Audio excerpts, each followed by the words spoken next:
got the Lincoln helmet, and you can just choose the color side of the bib that you want. I guess this side will fit the helmet a little bit better, and you can just flip it over when it gets dirty or wash it.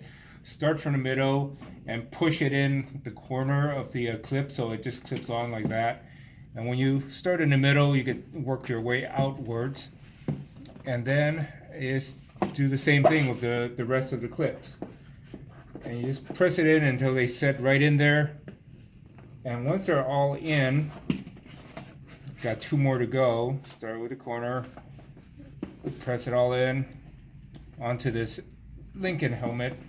Then once they're in, you could just tuck these flaps underneath so that they don't catch sparks. You don't want them to catch sparks. And if you need to, if you see like gaps, you just spread this out a little bit further and just even them out a little bit more, like out here. And now your gaps are covered. And you've done all that, and yeah, it looks like it fits this helmet. It fits it pretty well all the way around. And the good part, it keeps the sparks out. You probably don't even have to buckle your top collar anymore. Keeps the spark and UV out.